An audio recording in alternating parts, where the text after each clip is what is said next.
We'll be right back. Being an entrepreneur is hard work for anyone, but Black entrepreneurs face some unique challenges and roadblocks that can make it difficult to succeed, and the pandemic has exacerbated those issues. Those are the findings of a new report, New York City Black Entrepreneurs, Barriers, Challenges, and Opportunities. It also includes solutions and strategies to help businesses grow and thrive. Here to tell us more is Hope Knight. She is the president and CEO of the Greater Jamaica Development Corporation. Thank you so much for being with us this afternoon, Ms. Knight. Thank you for having me.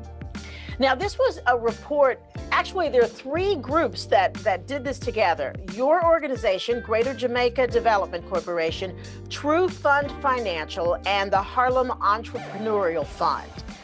Why was this something that you guys felt you needed to undertake as, you know, when it comes to Black-owned businesses? Absolutely. So, you know, as a collaborative, we've worked together on many projects. We all operate in New York City, and JP Morgan Chase generously provided the funding for us to do this report.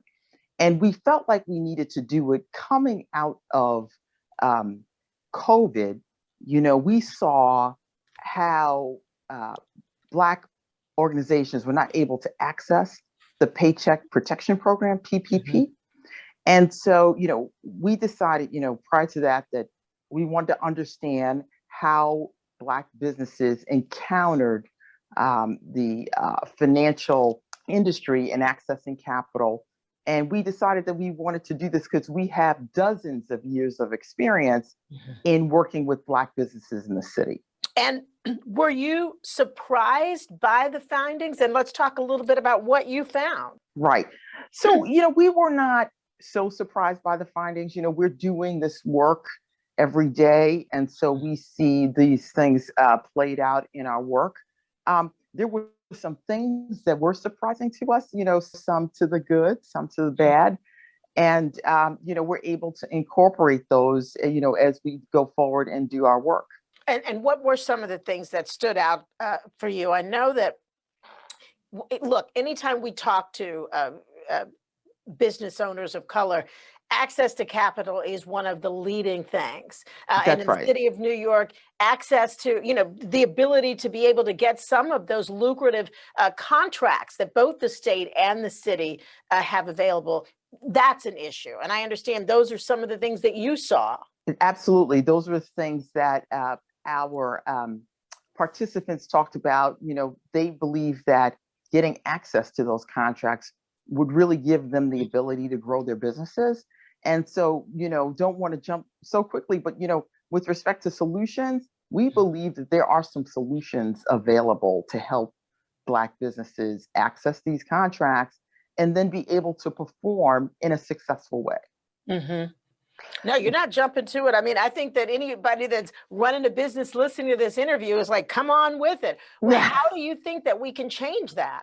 Well, you know, I think a couple of things. And let me just start out by saying, you know, being in this seat in the last 18 months, 2 years, I have never seen so many Black businesses get contracts from the city and state. So things are changing, probably aren't changing as rapidly as they need to, but they are changing.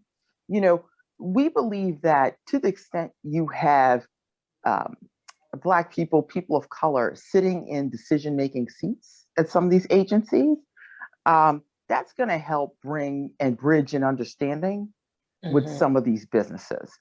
The other thing that we saw, and this I think is key, and we are really going to try to push this forward.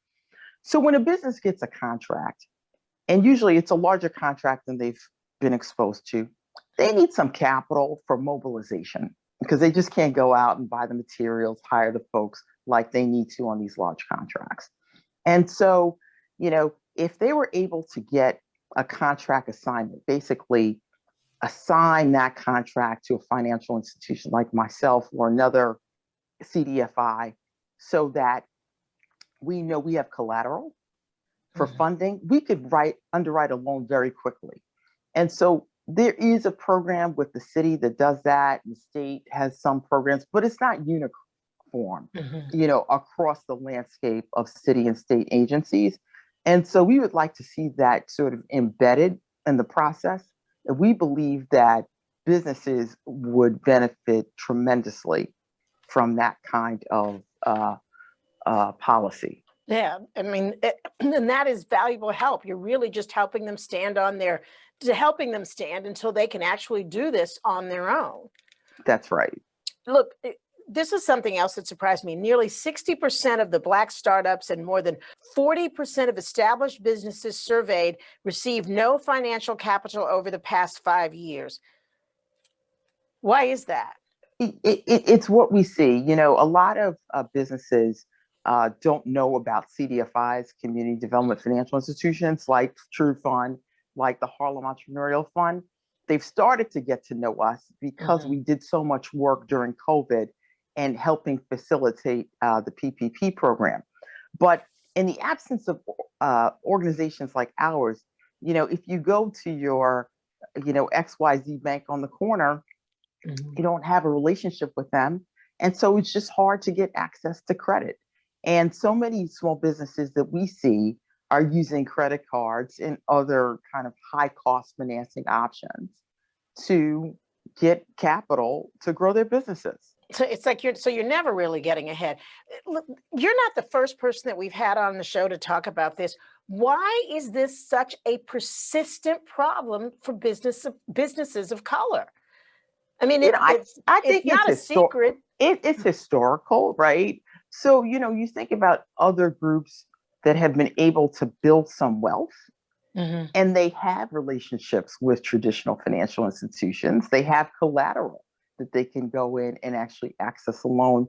You know, we haven't, if African Americans been able to build wealth in the way that other groups have. And so I think, it starts there. Mhm. So, you know, and I want to touch on, we've talked about the pandemic. We talked about them. You mentioned the pandemic, them not being able to have access to, these funds that were available for other businesses.